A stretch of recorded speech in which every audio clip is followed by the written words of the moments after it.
What's up everyone, my name is Kelsey, welcome back to my channel.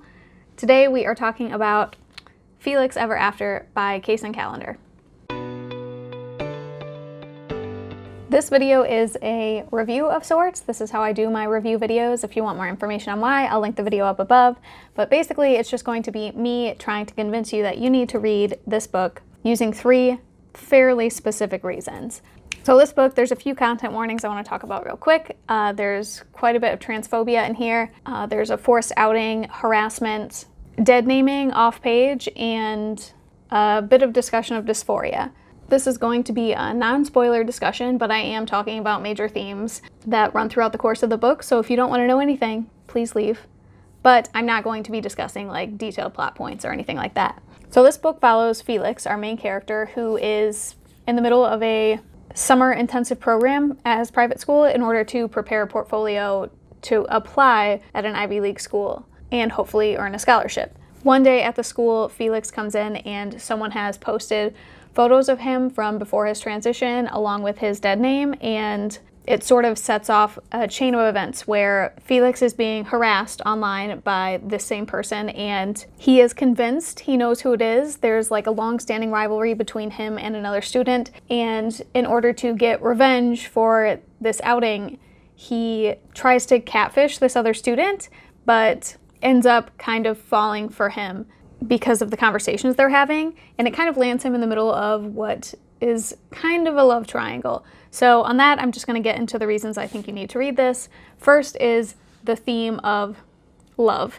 This book discusses a few different kinds of love: romantic, platonic, and familial. Felix doesn't really have a relationship with his mom, and that's a pretty significant part of the book.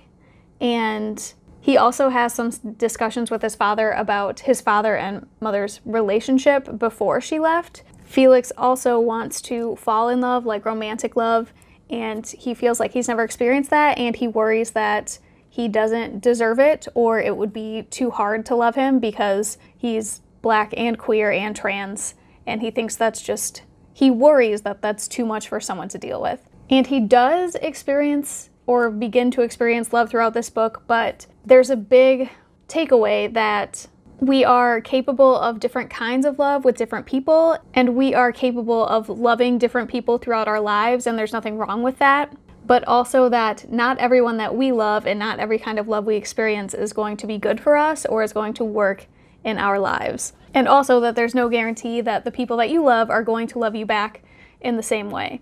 But this book is also about recognizing the kind of love we deserve, and that's something that Felix comes to terms with throughout the book. Okay, my second reason for why you need to read this book is Felix's relationship with his father. There are a few things I love about this relationship, but one of the bigger parts is the complexities of being queer with a parent that doesn't really understand.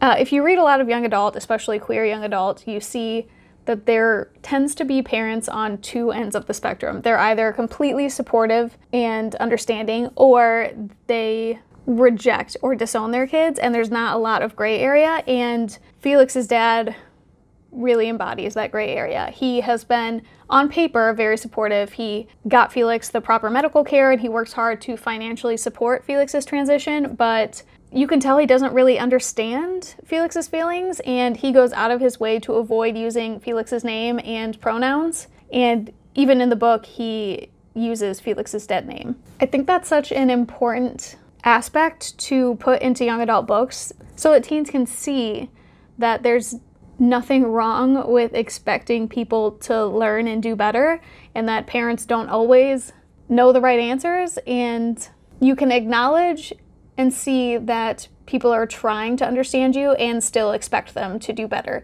You're allowed to expect things from other people, especially the people you love. Okay, and the last reason I think you need to read Felix Ever After is the discussion of labels and self-discovery. And obviously self-discovery is a huge part of this book, and with that comes the discussion of labels.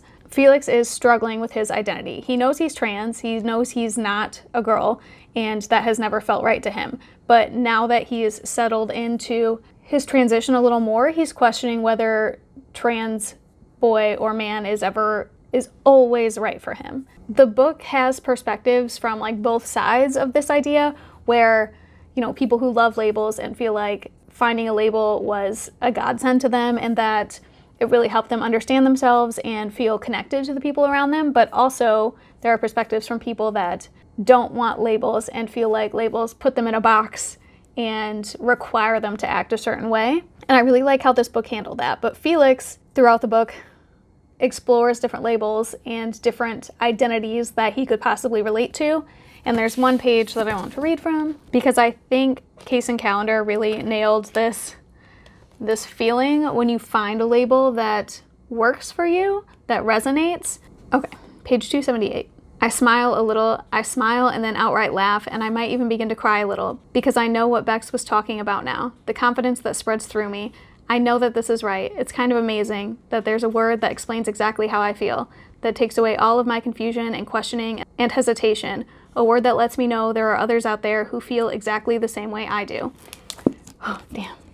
So that is just a great passage, and it really sums up the relief you feel when you find something that works. I also, in addition to the labels, there's a lot of self-discovery, and I like how it really pushes the message that there's no doneness to self-identity. You can always learn new things about yourself, and there's nothing wrong with your identity or your labels evolving with that knowledge, and there's nothing wrong with continuing to discover new aspects of your identity. And actually, it's a great thing to do because the more you know about yourself, the more comfortable you are in your own skin. Okay, so those are the 3 main reasons I think you need to read Felix Ever After. Of course, there are a ton more, but after narrowing it down, those are the biggest reasons to me. If you've read this book, please let me know. If you're interested in it, I'd love to hear, and if you want to talk about it more, please do so. I post book-related videos every Wednesday, so if you want to see more, subscribe. If you like this video, hit like. If you want to keep talking, you can find me on Twitter or Instagram at Kelsey Reads, or Goodreads at Kelsey Lynn Reads. Otherwise, I'll see you next week.